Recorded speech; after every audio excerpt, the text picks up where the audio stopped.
ನಮಸ್ಕಾರ ವೀಕ್ಷಕರೇ, ನಾನು ಹರಿಹರಪುರ ಮಂಜುನಾಥ್. ನಮ್ಮ ಸಾಧಕರ ಸನ್ನಿಧಿ ಸರಣಿಯಲ್ಲಿ ಎನ್ ವೀರಾಸ್ವಾಮಿ ಅವರನ್ನು ಕುರಿತ ಸರಣಿ ಮುಂದುವರಿತಾ ಇದೆ. ವೀರಾಸ್ವಾಮಿ ಅವರ ಬಗ್ಗೆ ಸರಣಿ ಅಂದ ಮೇಲೆ ಅವರು ಎಂಥೆಂಥ ಚಿತ್ರಗಳಿಗೆ ಬೆನ್ನೆಲುಬಾಗಿದ್ದರು ಅನ್ನೋದನ್ನು ಪ್ರತ್ಯೇಕವಾಗಿ ಒಂದು ಸಂಚಿಕೆಯಲ್ಲಿ ಹೇಳದೇ ಇದ್ದರೆ ಅವರ ಒಂದು ವ್ಯಕ್ತಿತ್ವದ ಅನಾವರಣ ಪೂರ್ತಿ ಆಗೋದಿಲ್ಲ.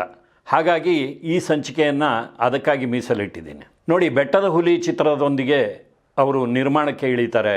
ಆ ಚಿತ್ರ ಶೇಷಗಿರಿ ರಾವ್ ಅವರಿಗೆ ಮೊದಲ ನಿರ್ದೇಶನದ ಚಿತ್ರ. ಮುಂದೆ ಶೇಷಗಿರಿ ರಾವ್ ಅವರು ಎಂಥೆಂಥ ಚಿತ್ರಗಳನ್ನು ಕೊಟ್ಟರು ಅನ್ನೋದು ನಮ್ಮ ಕಣ್ಣು ಮುಂದೆನೇ ಇದೆ.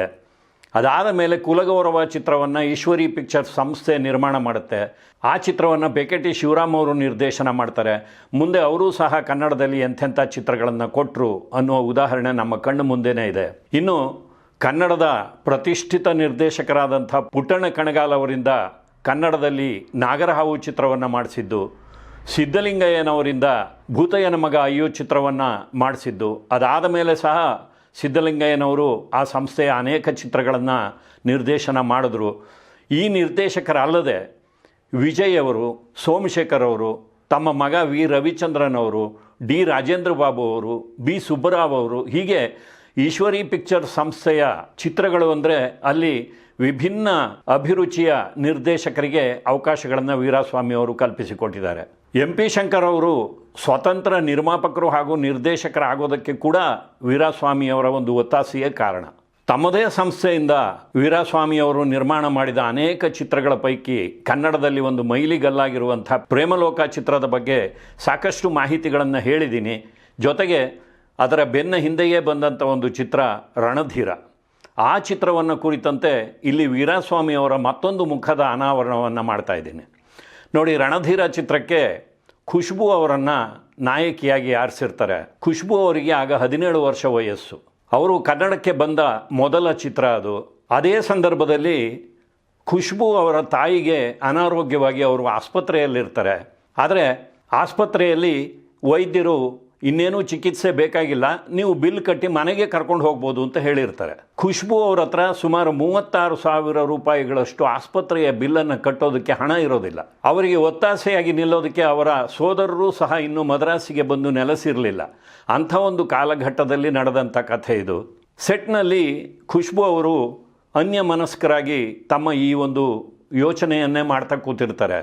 ರವಿಚಂದ್ರನ್ ಅವರಿಗೆ ಯಾಕೆ ಇವರು ಈ ರೀತಿ ಅನ್ಯಮನಸ್ಕರಾಗಿದ್ದಾರೆ ಅನ್ನೋದನ್ನು ಗುರ್ತು ಹಿಡಿದು ಅವರು ಖುಷ್ಬು ಅವರ ಸಹಾಯಕರನ್ನು ಕೇಳಿದಾಗ ಅವರ ತಾಯಿ ಆಸ್ಪತ್ರೆಯಲ್ಲಿರುವಂಥ ವಿಚಾರ ಗೊತ್ತಾಗುತ್ತೆ. ಈ ವಿಚಾರ ಗೊತ್ತಾದ ತಕ್ಷಣ ರವಿಚಂದ್ರನ್ ಅವರು ತಮ್ಮ ತಂದೆ ವೀರಾಸ್ವಾಮಿ ಅವರಿಗೆ ಈ ವಿಚಾರವನ್ನು ಹೇಳ್ತಾರೆ. ಆ ಸಿನಿಮಾದ ಶೂಟಿಂಗ್ AVM ಸ್ಟುಡಿಯೋದಲ್ಲಿ ನಡೀತಾ ಇರುತ್ತೆ. ಪಕ್ಕದಲ್ಲೇ ಇದ್ದಂಥ ಆಸ್ಪತ್ರೆಯಲ್ಲಿ ಖುಷ್ಬು ಅವರ ತಾಯಿ ಚಿಕಿತ್ಸೆ ಪಡಿತಾ ಇರ್ತಾರೆ. ತಂದೆ ಮಗ ಇಬ್ಬರು ಖುಷ್ಬು ಅವರಿಗೆ ಹೇಳದೆ ಕೇಳದೆ ಆಸ್ಪತ್ರೆಗೆ ಹೋಗಿ ಖುಷ್ಬು ಅವರ ತಾಯಿಯನ್ನು ಭೇಟಿ ಮಾಡಿ ಮಾತನಾಡಿಸಿ ಅಲ್ಲಿ ಕಟ್ಟಬೇಕಾದಂಥ ಬಿಲ್ಲನ್ನೆಲ್ಲ ಕಟ್ಟಿ ಅವರನ್ನು ಮನೆಗೆ ತಲುಪಿಸಿ ಬರ್ತಾರೆ. ಈ ವಿಚಾರ ಗೊತ್ತಾದಾಗ ಖುಷ್ಬು ಅವರಿಗೆ ತುಂಬ ಹೃದಯ ತುಂಬಿ ಬರುತ್ತೆ. ಯಾಕಮ್ಮ, ನಿನಗೇನಾದರೂ ತೊಂದರೆ ಇದ್ದರೆ ನಮ್ಮ ಹತ್ರ ಹೇಳ್ಕೊಬಾರ್ದಾ ಅಂತ ಈ ತಂದೆ ಮಗ ಕೇಳಿದಾಗ ಆಕೆ ಹೇಗೆ ಸರ್ ಹೇಳೋದು, ನಾನು ಇದೇ ಮೊದಲ ಬಾರಿ ಇಲ್ಲಿ ಚಿತ್ರಕ್ಕೆ ಅಂತ ಬಂದಿರೋದು, ನನ್ನ ತೊಂದರೆಯನ್ನೆಲ್ಲ ಇಲ್ಲಿ ಹೇಳ್ಕೊಳಕ್ಕಾಗತ್ತಾ ಅಂದಾಗ ವೀರಾಸ್ವಾಮಿಯವರು ಒಂದು ಎಂಥ ಮಾತನ್ನಾಡ್ತಾರೆ ಅಂದರೆ, ನಾವು ಒಂದು ಚಿತ್ರದಲ್ಲಿ ಒಟ್ಟಿಗೆ ಕೆಲಸ ಮಾಡ್ತಾ ಇದ್ದೀವಿ ಅಂದರೆ ಒಂದು ಕುಟುಂಬ ಇದ್ದ ಹಾಗೆ ಕಣಮ್ಮ. ನಿಮಗೇನಾದರೂ ತೊಂದರೆ ಆದರೆ ಅದನ್ನು ನಾವು ಪರಿಹಾರ ಮಾಡಬೇಕು, ಒಂದು ಕುಟುಂಬದ ಹಾಗೆ ಕೆಲಸ ಮಾಡಬೇಕು ಅಂತ ಹೇಳ್ತಾರೆ. ನೋಡಿ, ಖುಷ್ಬು ಅವರು ಮುಂದೆ ಬೇರೆ ಬೇರೆ ಭಾಷೆಯ ಚಿತ್ರಗಳಲ್ಲಿ ಸಾಕಷ್ಟು ಎತ್ತರಕ್ಕೆ ಬೆಳೆದರು. ಆದರೂ ಸಹ ಇವತ್ತಿಗೂ ಈ ಒಂದು ಘಟನೆಯನ್ನು ಅವರು ಹೃದಯ ತುಂಬಿ ನೆನೆಸ್ಕೊಂಡು ಮೀಡಿಯಾಗಳ ಮುಂದೆ ಹೇಳ್ಕೊತಾರೆ. ನಾವು ಹಿಂದಿನ ಸಂಚಿಕೆಗಳಲ್ಲೇ ಹೇಳಿದ್ದೀವಿ, ವೀರಾಸ್ವಾಮಿಯವರು ಬೇರೆ ಬೇರೆ ರೀತಿಯಲ್ಲಿ ಚಿತ್ರೋದ್ಯಮದಲ್ಲಿ ತೊಡಗಿಕೊಂಡಿದ್ದವರು ಅಂತ. ಚಿತ್ರ ಹಂಚಿಕೆ, ಚಿತ್ರ ನಿರ್ಮಾಣ, ಚಿತ್ರಕ್ಕೆ ಫೈನಾನ್ಸ್ ಮಾಡೋದು ಅಂತ. ಅಂದರೆ ಫೈನಾನ್ಸ್ ಮಾಡೋದು ಅಂದ ತಕ್ಷಣ ಬಡ್ಡಿಯನ್ನು ವಿಧಿಸಿ ನಿರ್ಮಾಪಕರಿಗೆ ಹಣ ಕೊಡೋದಲ್ಲ, ಅಥವಾ ಮೀಟ್ರ್ ಬಡ್ಡಿ ಅಂತಾರಲ್ಲ, ಆ ರೀತಿ ದುಡ್ಡಿಗಾಗಿ ಚಿತ್ರೋದ್ಯಮದಲ್ಲಿ ಹಣವನ್ನು ತೊಡಗಿಸೋದಲ್ಲ. ಚಿತ್ರೋದ್ಯಮ ಬೆಳಿಬೇಕು, ತಮ್ಮ ಒಂದು ಹಂಚಿಕಾ ಸಂಸ್ಥೆ ಕೂಡ ಬೆಳಿಬೇಕು ಅನ್ನುವ ಉದ್ದೇಶದಿಂದ ಅವರು ಚಲನಚಿತ್ರ ನಿರ್ಮಾಪಕರಿಗೆ ಹಣವನ್ನು ಕೊಡ್ತಾ ಇದ್ದರೆ ಹೊರತು ಯಾವತ್ತೂ ತಾವು ಕೊಟ್ಟ ಹಣಕ್ಕೆ ಹಂಚಿಕೆಯನ್ನು ಪಡಿತಾ ಇದ್ದರೆ ಹೊರತು ಬಡ್ಡಿಯನ್ನು ವಿಧಿಸ್ತಾ ಇರಲಿಲ್ಲ. ಇನ್ನು ವೀರಾಸ್ವಾಮಿ ಅವರ ವಿಷನ್ ಯಾವ ರೀತಿ ಇತ್ತು ಅನ್ನೋದಕ್ಕೆ ಕೂಡ ಅನೇಕ ಸಂದರ್ಭಗಳನ್ನು ಹೇಳಿದ್ದೀನಿ. ಇಲ್ಲಿ ಅವರದ್ದೇ ಸಂಸ್ಥೆಯ ನಿರ್ಮಾಣವಾದಂಥ ಒಂದು ತಮಿಳು ಚಿತ್ರ ಪಡಿಕ್ಕಾದವನ್, ಆ ಚಿತ್ರದಲ್ಲಿ ರಜನಿಯವರು ನಾಯಕರು.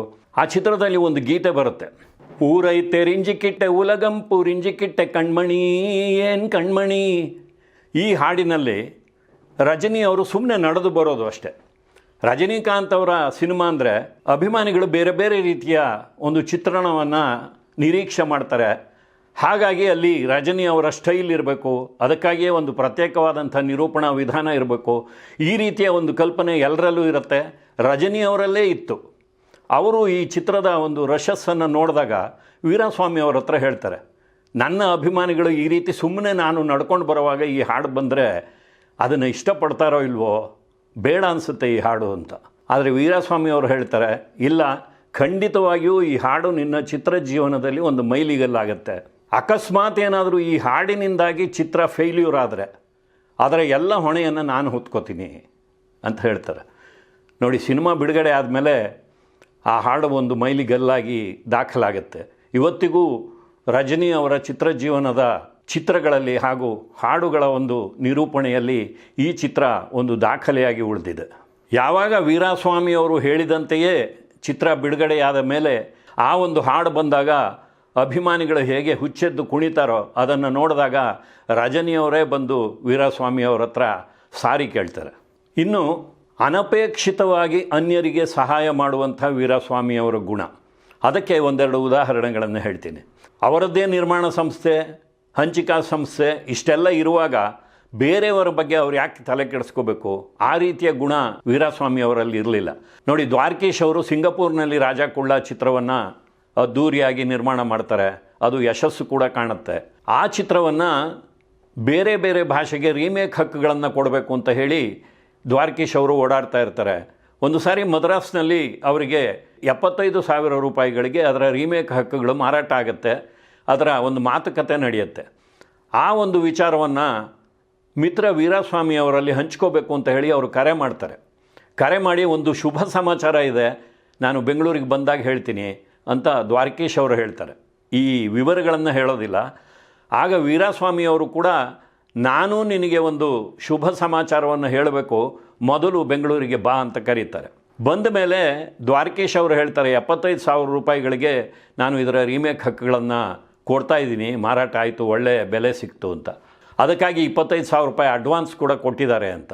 ಆಗ ವೀರಸ್ವಾಮಿ ಅವರು ಹೇಳ್ತಾರೆ, ಅಯ್ಯೋ ಹುಚ್ಚ, ನಿನ್ನ ಸಿನಿಮಾಗೆ ನಾನು 1.25 ಲಕ್ಷ ರೂಪಾಯಿಗೆ ರೀಮೇಕ್ ಹಕ್ಕುಗಳನ್ನು ಮಾತಾಡಿದ್ದೀನಿ, ಆ 25,000 ರೂಪಾಯಿಗಳನ್ನು ಹಿಂದಿರುಗಿಸಿ ಕೊಟ್ಟುಬಿಡು, ಬೇಕಾದರೆ ಸ್ವಲ್ಪ ಹೆಚ್ಚಾಗಿಯೇ ಸೇರಿಸಿ ಕೊಟ್ಬಿಡು, ನಾನಿಲ್ಲಿ ನಿನಗೆ ಒಳ್ಳೆಯ ವ್ಯವಹಾರವನ್ನು ಕುದುರಿಸಿ ಕೊಡ್ತೀನಿ ಅಂತ ಹೇಳ್ತಾರೆ. ಹಾಗೆ ಮತ್ತೊಬ್ಬ ನಿರ್ಮಾಪಕನಿಗೆ ಸಹಾಯ ಮಾಡುವಂಥ ಗುಣ ಕೂಡ ವೀರಸ್ವಾಮಿ ಅವರಲ್ಲಿತ್ತು. ಇನ್ನು ತಮ್ಮ ಬಳಿ ದೇಹಿ ಅಂತ ಬಂದವರನ್ನ ಯಾವತ್ತೂ ವೀರಸ್ವಾಮಿಯವರು ಬರಿಗೈಯಲ್ಲಿ ಕಳಿಸ್ತಾ ಇರಲಿಲ್ಲ. ಹಾಗಾಗಿ ಅವರು NS ರಾವ್ ಅವರಿಗೆ 5,000 ರೂಪಾಯಿಗಳನ್ನು ಸಾಲ ಕೊಟ್ಟಿದ್ದರಿಂದ ಆ ಸಾಲದ ಬದಲಿಗೆ ಅವರಿಂದ ಒಂದು ಚಿತ್ರಕ್ಕೆ ಸಂಭಾಷಣೆ ಬರೆಸಬೇಕು ಅಂದಾಗ NS ರಾವ್ ಅವರು ಹಂಸಲೇಖ ಅವರನ್ನು ಅವರಿಗೆ ಪರಿಚಯಿಸಿದ್ದು. ಅದರಿಂದಾಗಿ ಹಂಸಲೇಖ ಅವರು ಕನ್ನಡ ಚಿತ್ರರಂಗಕ್ಕೆ ದೊಡ್ಡ ರೀತಿಯಲ್ಲಿ ಪರಿಚಿತರಾಗಿದ್ದು. ಈ ಎಲ್ಲ ಕಥೆಗಳನ್ನು ಹೇಳಿದ್ದೀನಿ. ಹಂಸಲೇಖ ಅವರು ಈಶ್ವರಿ ಪಿಕ್ಚರ್ಸ್ನ ಒಂದು ಒಡನಾಟಕ್ಕೆ ಬರೋದಕ್ಕೆ ಮುನ್ನ ಅವರ ಚಿತ್ರಗಳಿಗೆ ಸಂಗೀತ ನಿರ್ದೇಶನ ಮಾಡ್ತಾ ಇದ್ದವರು ಶಂಕರ್ ಗಣೇಶ್ ಅವರು. ಶಂಕರ್ ಗಣೇಶ್ ಅವರು ಕನ್ನಡದಲ್ಲಿ ಎಂಥ ಒಂದು ಯಶಸ್ಸನ್ನು ಕಂಡರು ಅಂದರೆ, ಅದರಿಂದಾಗಿಯೇ ಶಿವರಾಜ್ ಕುಮಾರ್ ಅವರ ಮೊದಲ ಚಿತ್ರ ಆನಂದ್ ತೆರೆಗೆ ಬರುವಾಗ ಆ ಚಿತ್ರಕ್ಕೆ ಸಂಗೀತ ನಿರ್ದೇಶನವನ್ನು ಶಂಕರ್ ಗಣೇಶ್ ಅವರೇ ನಿರ್ವಹಣೆ ಮಾಡುವಂಥ ಒಂದು ಅವಕಾಶ ಅವರಿಗೆ ಸಿಕ್ತು. ಅಂದರೆ ರಾಜಕುಮಾರ್ ಅವರ ಬ್ಯಾನರ್ನಲ್ಲಿ ಸಂಗೀತ ನಿರ್ದೇಶನ ಮಾಡೋದಕ್ಕೆ ಬೇಕಾದಷ್ಟು ಜನ ಹಳೆಯ ನಿರ್ದೇಶಕರಿದ್ದರು. ಆದರೂ ಸಹ ಶಂಕರ್ ಗಣೇಶ್ ಅವರ ಆವತ್ತಿನ ಒಂದು ಜನಪ್ರಿಯತೆಯನ್ನು ಮನಸ್ಸಿನಲ್ಲಿ ಇಟ್ಕೊಂಡು ವ್ಯಾಪಾರಿ ದೃಷ್ಟಿಯಿಂದ ಅವರಿಂದ ಸಂಗೀತವನ್ನು ಮಾಡಿಸ್ತಾರೆ. ಅದು ಕೂಡ ಅದ್ಭುತವಾದ ಯಶಸ್ಸನ್ನು ಕಾಣುತ್ತೆ. ಇನ್ನು ಸಹಾಯ ಕೇಳಿಕೊಂಡು ಬರೋದು ಬೇರೆ, ಯಾರಾದರೂ ಕಷ್ಟದಲ್ಲಿದ್ದಾರೆ ಅಂದಾಗ ಕೂಡ ವೀರಸ್ವಾಮಿಯವರು ಸಹಾಯ ಮಾಡಿದಂಥ ಅನೇಕ ಉದಾಹರಣೆಗಳಿದೆ. ನೋಡಿ, ವೀರಸ್ವಾಮಿಯವರು ಬದುಕಿರುವವರೆಗೆ ಅವರು ಯಾರ್ಯಾರಿಗೆ ಸಹಾಯ ಮಾಡಿದ್ದಾರೆ ಅನ್ನೋದನ್ನು ಯಾರೂ ಹೇಳ್ತಾ ಇರಲಿಲ್ಲ. ಇನ್ನು ಅವರಂತೂ ಎಲ್ಲಿಯೂ ಹೇಳ್ಕೊತಾ ಇರಲಿಲ್ಲ. ಅದು ಅವರಿಗೆ ಒಂದು ಸಹಜ ಕ್ರಿಯೆ ಆಗಿತ್ತೆ ಹೊರತು ಡಂಗೂರ ಹೊಡ್ಕೊಂಡು ಹೇಳುವಂಥ ವಿಚಾರ ಆಗಿರಲಿಲ್ಲ. ನೀವು ರಾಜ್ಕುಮಾರ್ ಇರಬಹುದು, ವಿಷ್ಣುವರ್ಧನ್ ಅವರಾಗಿರ್ಬೋದು, ಅಂಬರೀಷ್ ಅವರಿರ್ಬೋದು, ಶಂಕರ್ನಾಗ್ ಅವರು ಇರಬಹುದು, ಅಥವಾ ಇತ್ತೀಚೆಗೆ ನಮ್ಮನ್ನು ಅಗಲಿದಂಥ ಪುನೀತ್ ರಾಜ್ಕುಮಾರ್ ಅವರು ಇರಬಹುದು. ಇವರೆಲ್ಲ ಮಾಡಿದಂಥ ಪರೋಪಕಾರವನ್ನು ಅವರು ಮರಣಿಸಿದ ಮೇಲೆ ಎಷ್ಟೋ ಜನ ಹೇಳ್ಕೊಂಡಿದ್ದರಿಂದಾಗಿ ಅದು ಜಗತ್ತಿಗೆ ಗೊತ್ತಾಗಿದೆಯೇ ಹೊರತು ಅವರು ಹೇಳಿದಾಗಲೆಲ್ಲ ರಾಜಕಾರಣಿಗಳ ಹಾಗೆ ಅದನ್ನು ಡಂಗೂರ ಹೊಡೆದಿದ್ದಾಗಲಿ ಫೋಟೋ ತೆಗೆದು ಪೇಪರ್ನಲ್ಲಿ ಹಾಕಿಸಿದ್ದಾಗಲಿ ಅಂಥ ಉದಾಹರಣೆಗಳಿಲ್ಲ. ನೋಡಿ, ವೀರಾಸ್ವಾಮಿಯವರು ಒಂದು ಸಾರಿ ಒಬ್ಬ ಚಿತ್ರ ಸಾಹಿತಿಯನ್ನು ನೋಡ್ತಾರೆ. ಅವರಿಗೆ ಸ್ವಲ್ಪ ಕಷ್ಟ ಇದೆ, ಮನೆ ಕಟ್ಟಿಸ್ತಾ ಇದ್ದಾರೆ ಅಂತ ಗೊತ್ತಿರುತ್ತೆ. ಆದರೆ ಆ ಸಾಹಿತಿ ಕೂಡ ಒಬ್ಬ ಸ್ವಾಭಿಮಾನಿ ಆಗಿದ್ದರಿಂದ ಯಾರಲ್ಲೂ ಕಷ್ಟವನ್ನು ಹೇಳ್ಕೊಂಡಿರೋದಿಲ್ಲ. ಅವರ ಹೆಸರು ಇಲ್ಲಿ ಹೇಳೋದು ಬೇಡ. ವೀರಾಸ್ವಾಮಿಯವರು ಒಂದು ಸಾರಿ ಆ ಸಾಹಿತಿಯನ್ನು ತಮ್ಮ ಕಚೇರಿಗೆ ಕರೆಸ್ತಾರೆ. ಅವರ ಕೈಗೆ ಒಂದು ಪುಸ್ತಕವನ್ನು ಕೊಡ್ತಾರೆ. ಅದೊಂದು ಕಥೆಯ ಪುಸ್ತಕ.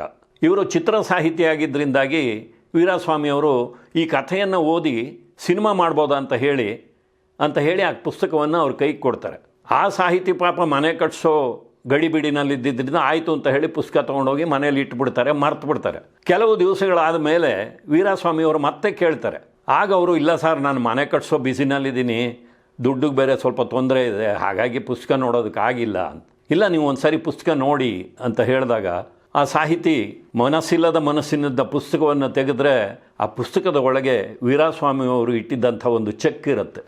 ಅಂದರೆ ಸ್ವಾಭಿಮಾನಿ ಚಿತ್ರ ಸಾಹಿತಿಯೊಬ್ಬರಿಗೆ ಮನೆ ಕಟ್ಟುವಾಗ ಅನುಕೂಲ ಆಗಲಿ ಅಂತ ಹೇಳಿ ಆ ರೂಪದಲ್ಲಿ ಅವರು ಸಹಾಯವನ್ನು ಕೊಟ್ಟಿರ್ತಾರೆ. ಇದು ವೀರಾಸ್ವಾಮಿಯವರು ಪರೋಪಕಾರ ಮಾಡ್ತಾ ಇದ್ದಂಥ ರೀತಿ. ಹಿಂದಿನ ಸಂಚಿಕೆಗಳಲ್ಲಿ ಒಬ್ಬರು ವೀರಾಸ್ವಾಮಿಯವರ ಬಗ್ಗೆ ಮಾತಾಡುವಾಗ ನೀವು ನಾನಿನ್ನ ಮರೆಯಲಾರೆ ಚಿತ್ರದ ಬಗ್ಗೆ ಹೇಳಲೇಬೇಕು, ಈಗಾಗಲೇ ಹೇಳಿದರೆ ಅದರ ಲಿಂಕನ್ನು ನನಗೆ ಕೊಡಿ ಅಂತ ಸಂದೇಶವನ್ನು ಹಾಕಿದ್ರು. ಆಗಿನ್ನೂ ನಾವು ಆ ಚಿತ್ರದ ಬಗ್ಗೆ ಮಾತಾಡಿರಲಿಲ್ಲ. ನಾನಿನ್ನ ಮರೆಯಲಾರೆ ಚಿತ್ರ ಈ ವರ್ಷ 50ನೇ ವರ್ಷಾಚರಣೆಯಲ್ಲಿದೆ. ಇಡೀ ದೇಶವೇ ಕನ್ನಡ ಚಿತ್ರರಂಗದ ಕಡೆಗೆ ತಿರುಗಿ ನೋಡುವಂತೆ ಮಾಡಿದ ಮತ್ತೊಂದು ಸಾಹಸಿ ಚಿತ್ರ ನಾನಿನ್ನ ಮರೆಯಲಾರೆ. ಅದಕ್ಕೂ ಮುನ್ನ ನಾಗರಹಾವು, ಕುಲಗೌರವ, ಭೂತಯ್ಯನ ಮಗ ಅಯ್ಯು ಹೀಗೆ ಅನೇಕ ಚಿತ್ರಗಳನ್ನು ನಿರ್ಮಾಣ ಮಾಡಿ ಈಶ್ವರಿ ಸಂಸ್ಥೆಯವರು ಇಡೀ ದೇಶವೇ ಕನ್ನಡದ ಕಡೆ ತಿರುಗಿ ನೋಡುವ ಹಾಗೆ ಮಾಡಿದ್ರು. ಅಂಥದ್ದೇ ಮತ್ತೊಂದು ಸಾಹಸವನ್ನು 1976ರಲ್ಲಿ ಮಾಡ್ತಾರೆ. ಅದು ನಾನಿನ್ನ ಮರೆಯಲಾರೆ ಚಿತ್ರ. ಆರ್ ಆನಂದ್ ಅವರು ಬರೆದ ಒಂದು ಪುಟ್ಟ ಕಥೆಯನ್ನು ಇಟ್ಕೊಂಡು ಈ ಚಿತ್ರವನ್ನು ಮಾಡ್ತಾರೆ. ವಿಜಯ್ ಅವರು ಈ ಚಿತ್ರವನ್ನು ನಿರ್ದೇಶನ ಮಾಡ್ತಾರೆ. ನೋಡಿ, ಇಲ್ಲಿ 47 ವರ್ಷದ ರಾಜ್ಕುಮಾರ್ ಅವರನ್ನು ಯುವ ಪ್ರೇಕ್ಷಕರು ಸಹ ಮೆಚ್ಚುವ ರೀತಿಯಲ್ಲಿ ಒಬ್ಬ ಬೈಕ್ ರೇಸರ್ ಆಗಿ ಆ ಒಂದು ಕಥೆಗೆ ಅದನ್ನು ಹೊಂದಾಣಿಕೆ ಮಾಡಿಕೊಂಡು ಆ ಒಂದು ಚಿತ್ರವನ್ನು ಅದ್ಧೂರಿಯಾಗಿ ನಿರ್ಮಾಣ ಮಾಡ್ತಾರೆ. ಚಿತ್ರ ಅದ್ಭುತವಾದ ಯಶಸ್ಸನ್ನು ಕಾಣುತ್ತೆ. ಆ ಚಿತ್ರದಲ್ಲಿ ರಾಜ್ಕುಮಾರ್ ಅವರು ಜಾವಾ ಬೈಕನ್ನು ಓಡಿಸ್ತಾರೆ. ಇತ್ತೀಚೆಗೆ ಅಂದರೆ 2018ರಲ್ಲಿ ಮಹೀಂದ್ರ ಕಂಪನಿಯವರು ಜಾವಾ ಮೋಟರ್ ಬೈಕನ್ನು ಮತ್ತೆ ಲಾಂಚ್ ಮಾಡುವಾಗ ನಾನಿನ್ನ ಮರೆಯಲಾರೆ ಚಿತ್ರದ ಒಂದು ದೃಶ್ಯವನ್ನು ಜಾಹೀರಾತಾಗಿ ಬಳಸ್ಕೊಂಡ್ರು. ಅದು ಆ ಚಿತ್ರ ಹಾಗೂ ಅಲ್ಲಿ ನಿರೂಪಿತವಾಗಿರುವಂತಹ ಸಾಹಸ ದೃಶ್ಯಗಳ ಒಂದು ಉತ್ಕೃಷ್ಟತೆ ಏನಿತ್ತು ಅನ್ನೋದಕ್ಕೆ ಸಾಕ್ಷಿಯಾಗಿದೆ. ಸಾಹಸ ನಿರ್ದೇಶಕ ವೈ ಶಿವಯ್ಯನವರು ನಾನಿನ್ನ ಮರೆಯಲಾರೆ ಚಿತ್ರದಲ್ಲಿ ನಾಯಕ ತುರ್ತಾಗಿ ಒಂದು ಜಾಗಕ್ಕೆ ಹೋಗಬೇಕಾದಾಗ ಅಲ್ಲಿ ದಾರಿಗೆ ಅಡ್ಡವಾಗಿ ಕಾರ್ಗಳು ನಿಂತಿರುತ್ತೆ, ಅಂದರೆ ಟ್ರಾಫಿಕ್ ಜಾಮ್ ಆಗಿರುತ್ತೆ. ಅಂಥ ಸಂದರ್ಭದಲ್ಲಿ ಆತ ಹೇಗೆ ಹೋಗಬೇಕು ಅನ್ನೋದಕ್ಕೆ ಆ ಕಾರುಗಳ ಮೇಲೆಯೇ ಬೈಕನ್ನು ಓಡಿಸುವಂಥ ಒಂದು ದೃಶ್ಯವನ್ನು ಸಂಯೋಜನೆ ಮಾಡ್ತಾರೆ. ಅಂಥದ್ದೊಂದು ದೃಶ್ಯವನ್ನು ಸಂಯೋಜನೆ ಮಾಡೋದಕ್ಕೆ ಸಾಕಷ್ಟು ಹಣ ಖರ್ಚಾಗುತ್ತೆ, ಜೊತೆಗೆ ಸಿದ್ಧತೆ ಕೂಡ ಬೇಕಾಗುತ್ತೆ. ಅದು ಯಾವುದನ್ನು ವೀರಾಸ್ವಾಮಿಯವರು ಇಲ್ಲ ಅಂತ ಹೇಳದೆ ಅದಕ್ಕೆ ಒದಗಿಸಿಕೊಡ್ತಾರೆ. ನಾನಿನ್ನ ಮರೆಯಲಾರೆ ಚಿತ್ರ ಎಂಥ ಅದ್ಭುತವಾದ ಯಶಸ್ಸನ್ನು ಕಾಣುತ್ತೆ ಅಂದರೆ, ಮತ್ತೊಮ್ಮೆ ಹೇಗೆ ನಾಗರಹಾವು, ಭೂತಯ್ಯ ಈ ಚಿತ್ರಗಳು ಬೇರೆ ಬೇರೆ ಭಾಷೆಗೆ ರೀಮೇಕ್ ಆದವೋ ಅದೇ ರೀತಿಯಲ್ಲಿ ತೆಲುಗು, ತಮಿಳು ಹಾಗೂ ಹಿಂದಿಯಲ್ಲಿ ಈ ಚಿತ್ರ ರೀಮೇಕ್ ಆಗುತ್ತೆ. ಹಿಂದಿಯಲ್ಲಿ ಅನಿಲ್ ಕಪೂರ್ ಅವರು ಅಭಿನಯಿಸ್ತಾರೆ, ತಮಿಳಿನಲ್ಲಿ ರಜನಿಕಾಂತ್ ಅವರು ಹಾಗೂ ತೆಲುಗಿನಲ್ಲಿ ಶೋಭನ್ ಬಾಬು ಅವರು ಆ ಪಾತ್ರಗಳನ್ನು ನಿರ್ವಹಣೆ ಮಾಡ್ತಾರೆ. ಈ ಬೇರೆ ಭಾಷೆಯ ಚಿತ್ರಗಳನ್ನು ಚಿತ್ರೀಕರಣ ಮಾಡುವಾಗ ಅಷ್ಟೊಂದು ವೆಚ್ಚ ಮಾಡಿ ಆ ಸಾಹಸ ದೃಶ್ಯಗಳನ್ನು ಮತ್ತೆ ಸೃಷ್ಟಿ ಮಾಡೋದು ಕಷ್ಟ ಅಂತ ಹೇಳಿ ಎಷ್ಟೋ ದೃಶ್ಯಗಳನ್ನು ಆ ಮೂಲ ಚಿತ್ರದಿಂದಲೇ ಎತ್ತಿ ಬಳಸ್ಕೋತಾರೆ. ನೋಡಿ, ನಾನಿನ್ನ ಮರೆಯಲಾರೆ ಚಿತ್ರ ಸಾಹಸವಷ್ಟೇ ಅಲ್ಲದೆ ಒಂದು ರೀತಿಯಲ್ಲಿ ರೊಮ್ಯಾನ್ಸ್ ದೃಶ್ಯಗಳಿಂದ ಕೂಡ ಯುವ ಜನರಿಗೆ ಇಷ್ಟವಾದಂಥ ಒಂದು ಚಿತ್ರ. ಆ ಚಿತ್ರದಲ್ಲಿ ಲಕ್ಷ್ಮಿ ಹಾಗೂ ರಾಜ್ಕುಮಾರ್ ಅವರ ಒಂದು ಪ್ರೇಮ ಪ್ರಸಂಗ ಚಿತ್ರದ ಹೈಲೈಟ್ ಆಗಿ ಮೂಡಿ ಬಂದಿದೆ. ಅಲ್ಲಿ ನನ್ನಾಸೆಯ ಹೂವೆ ಹಾಡಿನ ಒಂದು ಚಿತ್ರೀಕರಣ ನಡಿಬೇಕಾಗಿರುತ್ತೆ. ಆ ಹಾಡಿನ ಚಿತ್ರೀಕರಣ ನಡೆಯೋ ದಿವಸ ಸೆಟ್ನಲ್ಲಿ ರವಿಚಂದ್ರನ್ ಹಾಗೂ ಶಿವಣ್ಣ, ಆಗ ಇನ್ನೂ ಯುವಕರು, ಅವರಿಬ್ಬರೂ ಸಹ ಅಲ್ಲಿ ಹಾಜರಿರ್ತಾರೆ. ಅವರನ್ನು ನೋಡಿದ ಲಕ್ಷ್ಮಿಯವರು, ಇಷ್ಟು ಚಿಕ್ಕ ಹುಡುಗರು ಈ ದೃಶ್ಯದ ಚಿತ್ರೀಕರಣವನ್ನು ನೋಡೋದು ಬೇಡ ಅನಿಸುತ್ತೆ ಅಂತ ಹೇಳಿದಾಗ ರಾಜ್ಕುಮಾರ್ ಹಾಗೂ ವೀರಾಸ್ವಾಮಿಯವರು ಪರಸ್ಪರ ಮಾತನಾಡಿಕೊಂಡು ಶಿವಣ್ಣ ಹಾಗೂ ರವಿಚಂದ್ರನ್ ಅವರ ಕೈಗೆ ಸ್ವಲ್ಪ ಹಣ ಕೊಟ್ಟು ಹೋಗಿ ಸಿನಿಮಾ ನೋಡ್ಕೊಂಡು ಬನ್ನಿ ಅಂತ ಹೇಳಿ ಕಳಿಸ್ತಾರೆ. ಅಂದರೆ ಚಲನಚಿತ್ರಗಳಲ್ಲಿ ವ್ಯಾಪಾರಿ ದೃಷ್ಟಿಯಿಂದ ಶೃಂಗಾರ ರಸವನ್ನು ಸೇರಿಸಬೇಕಾಗತ್ತೆ ನಿಜ, ಆದರೆ ಹಾಗಂತ ಅದು ತಮ್ಮ ಮಕ್ಕಳ ಮೇಲೆ ದುಷ್ಪರಿಣಾಮ ಬೀರಬಾರ್ದು ಅನ್ನುವಂಥ ಒಂದು ಎಚ್ಚರಿಕೆ ಈ ಇಬ್ಬರು ವ್ಯಕ್ತಿಗಳಿಗೆ ಇದ್ದಿದ್ದರಿಂದಾಗಿ ಅವರು ಆ ರೀತಿ ನಡ್ಕೋತಾರೆ. ನಾಯಕ ನಾಯಕಿಯನ್ನು ನೋಡೋದಕ್ಕೆ ಬೈಕ್ನಲ್ಲಿ ವೇಗವಾಗಿ ಸಾಗುವಾಗ ಮಧ್ಯೆ ರೈಲ್ವೆ ಟ್ರ್ಯಾಕ್ ಅಡ್ಡ ಬರೋದು, ಆ ರೈಲ್ವೆ ಗೇಟನ್ನು ಕ್ಲೋಸ್ ಮಾಡಿರ್ತಾರೆ. ಆ ಸಂದರ್ಭದಲ್ಲಿ ಆತ ಬೈಕನ್ನು ಎಗರಿಸ್ಕೊಂಡು ಹೋಗೋದು, ಈ ರೀತಿಯ ಅನೇಕ ದೃಶ್ಯಗಳು. ಜೊತೆಗೆ ಆರಂಭದಲ್ಲಿ ಚಿತ್ರದ ನಾಯಕ ಒಬ್ಬ ಬೈಕ್ ರೇಸರ್ ಅಂತ ತೋರಿಸೋದಕ್ಕೆ ತಮಿಳುನಾಡಿನ ಗಡಿಯಿಂದ ಕರ್ನಾಟಕದವರೆಗೂ ಒಂದು ಹೆದ್ದಾರಿಯಲ್ಲಿ ಆ ಒಂದು ರೇಸ್ನ ಚಿತ್ರೀಕರಣವನ್ನು ಮಾಡ್ತಾರೆ. ಆ ಚಿತ್ರೀಕರಣ ಮಾಡುವ ಸಲುವಾಗಿ 4 ಗಂಟೆಗಳ ಕಾಲ ಆ ಹೆದ್ದಾರಿಯನ್ನು ಬಂದ್ ಮಾಡಿರ್ತಾರೆ. ಯಾವುದೇ ಒಂದು ಸಂಚಾರ ನಡೀದೇ ಇರೋ ಹಾಗೆ ಬಂದ್ ಮಾಡಿ ಆ ಒಂದು ದೃಶ್ಯವನ್ನು ಚಿತ್ರೀಕರಣ ಮಾಡಿರ್ತಾರೆ. ಇವೆಲ್ಲವೂ ಒಂದು ಚಿತ್ರಕ್ಕಾಗಿ ಮಾಡಿದಂಥ ಅದ್ಭುತವಾದ ಶ್ರಮ. ಆ ಶ್ರಮ ಫಲ ಕೊಟ್ಟಿದ್ದನ್ನು ನಾವು ಚಿತ್ರ ಬಿಡುಗಡೆಯಾದಾಗ ನೋಡಿದ್ದೀವಿ. ನೋಡಿ, ಹೇಗಾದರೂ ಹಣ ಸಂಪಾದಿಸಬೇಕು ಅನ್ನುವ ಒಂದು ಆಸೆ ಎಲ್ರಿಗೂ ಇರುತ್ತೆ. ವೀರಾಸ್ವಾಮಿಯವರಿಗೂ ಇತ್ತು. ಅದನ್ನು ಅವರು ಮುಚ್ಚುಮರ ಇಲ್ಲದೆ ಹೇಳ್ಕೊಂಡಿದ್ದಾರೆ. ಅದಕ್ಕಾಗಿಯೇ ಅವರು ಚಿತ್ರರಂಗಕ್ಕೆ ಬಂದಿದ್ದು. ಆದರೆ ಬಂದ ಮೇಲೆ ಕೇವಲ ಹಣವನ್ನೇ ನೋಡದೆ, ಅಂದರೆ ಅಲ್ಪ ಹಣವನ್ನು ವಿನಿಯೋಗ ಮಾಡಿ ಹೆಚ್ಚು ಲಾಭವನ್ನು ಗಳಿಸುವ ಒಂದು ಕೆಲಸವನ್ನು ಮಾಡದೆ, ಒಂದು ಚಿತ್ರ ಏನನ್ನು ಬೇಡುತ್ತೆ ಅದೆಲ್ಲವನ್ನು ಕೊಟ್ಟು, ಅಂದರೆ ಒಂದು ರೀತಿಯಲ್ಲಿ ರಿಸ್ಕ್ ತಗೊಳ್ಳೋದು ಅಂತೀವಲ್ಲ, ಹಾಗೆ ವ್ಯಾಪಾರದಲ್ಲಿ ಒಂದು ರಿಸ್ಕನ್ನು ತಗೊಂಡು ಸಾಹಿತ್ಯ ಕೃತಿಗಳನ್ನು ತೆರೆಯ ಮೇಲೆ ತಂದು ಬೇರೆ ಬೇರೆ ನಿರ್ದೇಶಕರನ್ನು, ಹಂಸಲೇಖ ಅವರಂಥ ಸಂಗೀತ ನಿರ್ದೇಶಕರನ್ನು, ಇಂಥವರನ್ನೆಲ್ಲ ಕನ್ನಡ ಚಿತ್ರರಂಗಕ್ಕೆ ಪರಿಚಯಿಸಿ ಇವತ್ತಿಗೂ ನಾವು 50 ವರ್ಷಗಳಾದ ಮೇಲೂ ಆ ಚಿತ್ರಗಳ ಬಗ್ಗೆ ಮಾತಾಡುವಂತೆ ಕನ್ನಡ ಚಿತ್ರರಂಗವನ್ನು ಶ್ರೀಮಂತವಾಗಿ ಬೆಳೆಸಿದವರು ಎನ್ ವೀರಾಸ್ವಾಮಿಯವರು. ಅದಕ್ಕಾಗಿಯೇ ನಾವು ಅವರನ್ನು ಚಿತ್ರರಂಗದ ಆಧಾರ ಸ್ತಂಭ ಅಂತ ಕರೆದಿರೋದು. ಈ ನಾನಿನ್ನ ಮರೆಯಲಾರೆ ಚಿತ್ರ ಬಿಡುಗಡೆಯಾಗಿ ಶತದಿನೋತ್ಸವವನ್ನು ಕಂಡಾಗ ಇಡೀ ಚಿತ್ರದಲ್ಲಿ ಕೆಲಸ ಮಾಡಿದ ಎಲ್ಲರಿಗೂ ವೀರಾಸ್ವಾಮಿಯವರು ಒಂದು ಸುಂದರವಾದ ಗಡಿಯಾರವನ್ನು ಉಡುಗೊರೆಯಾಗಿ ಕೊಡ್ತಾರೆ.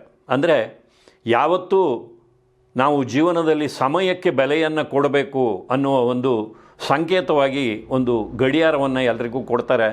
ಆ ಒಂದು ಪ್ರಕರಣವನ್ನು ನಮ್ಮ ವಾಹಿನಿಯಲ್ಲಿಯೇ ಹಿಂದೆ ಸಂದರ್ಶನಕ್ಕೆ ಬಂದಿದ್ದಂಥ ಆರ್ ಆನಂದ್ ಅವರ ಮಗ ವೇಣು ಆನಂದ್ ಅವರು ಹಂಚಿಕೊಂಡಿದ್ದಾರೆ. ಇದೇ ರೀತಿಯಲ್ಲಿ ವೀರಾಸ್ವಾಮಿಯವರನ್ನು ಕುರಿತ ಸಂಚಿಕೆ ಮುಂದುವರಿಯುತ್ತೆ ಅಂತ ಹೇಳಿ ಮತ್ತೆ ಮುಂದಿನ ಸಂಚಿಕೆಯಲ್ಲಿ ಭೇಟಿ ಮಾಡ್ತೀನಿ. ನಮಸ್ಕಾರ.